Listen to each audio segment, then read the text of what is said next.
I've been sitting here for hours and hours thinking about how should I start writing my thank you chapter in my MA philosophy thesis, simply because there are so many things in this life for me to be grateful for.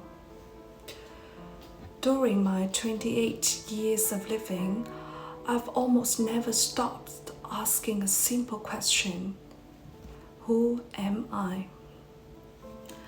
And then I found a satisfying answer for myself from Buddhist Thich Nhat Hanh, that I am me, and at the same time, I am not me.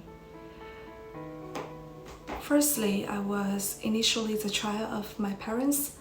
My blood, the lies, the biological features that still existing in here in my bodies. I cannot sit here at this moment thinking about this thesis and this journey without them.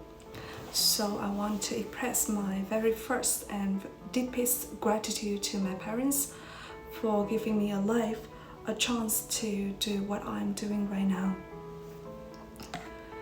Second, as Master Hạnh said, seeds cannot become trees or flowers without soil, water, sun, and many other factors over time. So I could not be who I am today without the support and cultivation of others. In other words, I am the embodiment of many things that are not me at this moment.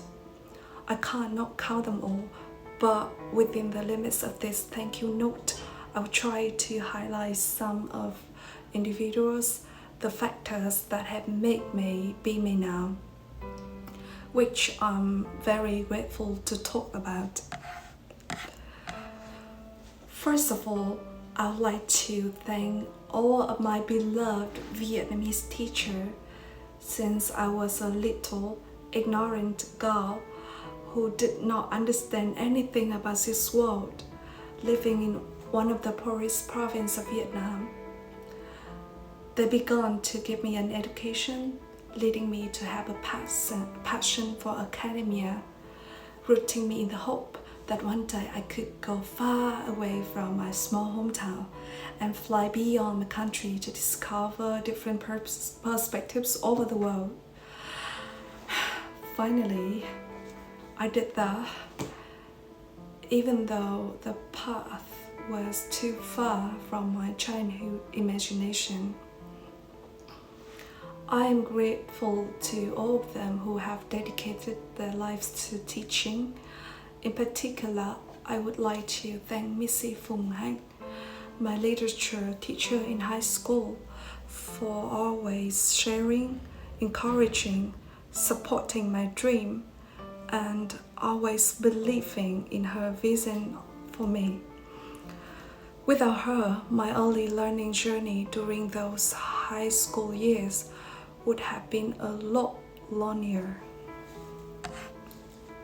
Second, thank you to all the lecturers and professors I have met here, this beautiful United Kingdom.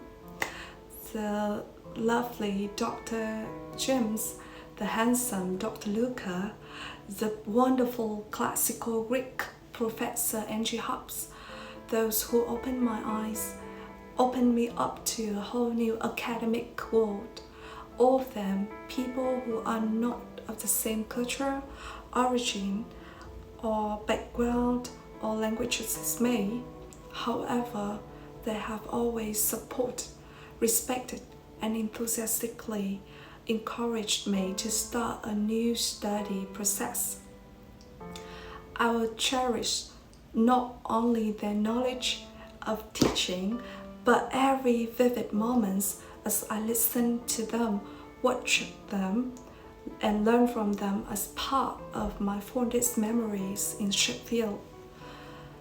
I never thought I would have the opportunity to experience such a truly inspiring and mind-opening environment when I came to the UK to begin my new academic journey. For the first time of my life, I no longer feel alone in my mind, even in a foreign land, because I have access to and found similar interests in philosophical thoughts. For me, coming to England and going to study master degree in philosophy was one of my best decisions I have made in my entire life. In particular, I would like to thank Dr. Mina, who initially gave me my first class in visualization of feminism and Western philosophy of religion, which was completely strange to me at first. Especially, Mina has agreed to give me the time and effort to guide me on this thesis, which I'm sure was not an easy task for her. Thank you, Mina. Without you, I certainly could not be able to do what I'm doing today. In addition, I'd like to say thank you to all the researchers and authors of books who have contributed to philosophy and life, from whom I've read and learned a lot during my life.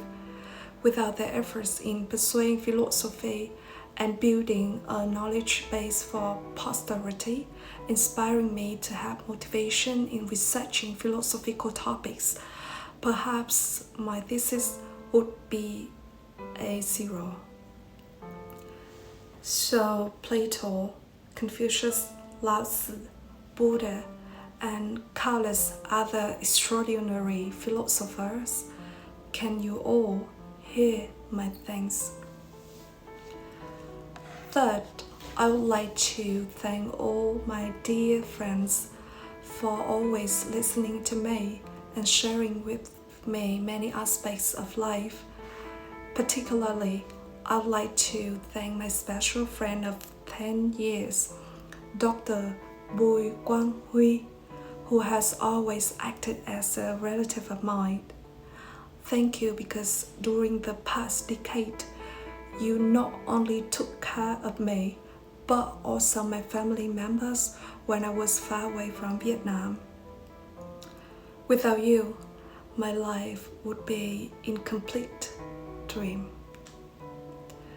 And there is someone I will never say thank you enough, Lucas. He is not only a great scientist, but someone I love and cherish the most. Thank you for your selfless support over the years. Thank you for believing in me, for lighting me a fire in the dark. Thank you for always understanding and letting me be myself. Thank you for your Buddhist love you have spent for me, a love that I firmly believe I will never, ever be able to get from anyone else in this world. I know deeply that if one day this world falls apart, I will never fall as long as I have you by my side. Ultimately, I would like to dedicate this work to all of the factors that have made me be who I am today. No, let me correct this statement. I did not give it to them because indeed it belonged to them in the first place. And now just one of my valuable chances I could use to announce it.